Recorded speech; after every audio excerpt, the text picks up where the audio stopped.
Hey folks, my name is Muharrem.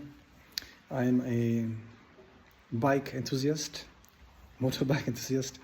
I'm riding motorcycles for 4 years now. I live in Switzerland. Just quite an ideal place to ride bikes.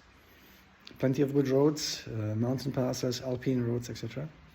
And yeah, the purpose of my channel and of these talks is just to pass on some of the things I've learned in the last 4 years. I guess in summary, I have ridden 40,000 kilometers in the last 4 years since I began, and I rode mostly naked bikes, and I also rode an adventure bike, a Suzuki V-Strom 650 for a while.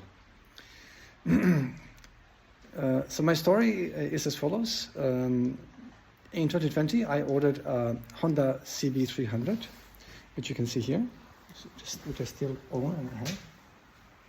And basically, I went to the dealer to collect it without knowing anything about bikes, really.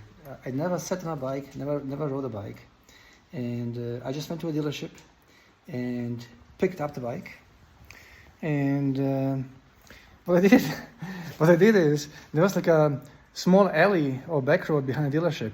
So I just started riding it there to get the hang of the bike and of the clutch, throttle, and gearbox, to get used to it a little bit.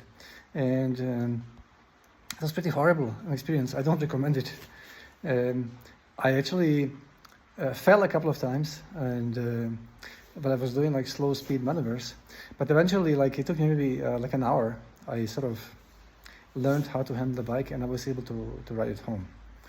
And I rode the Honda CB300 maybe for 4 months, and then did my first major mistake.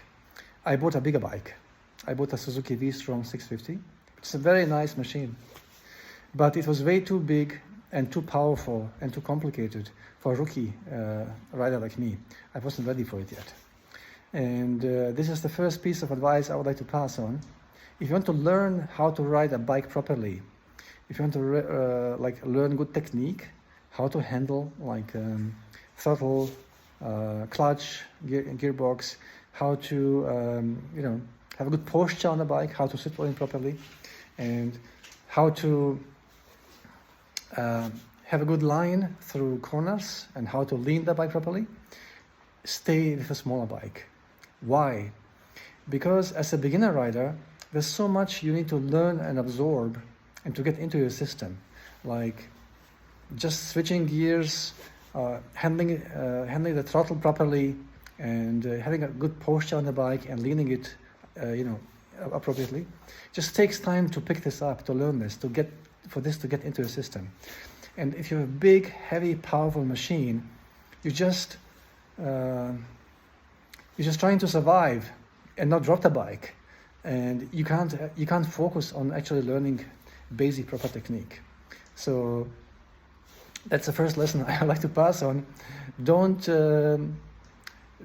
resist the temptation to switch to a bigger bike fast. Stay with a small bike until you feel ready for the upgrade.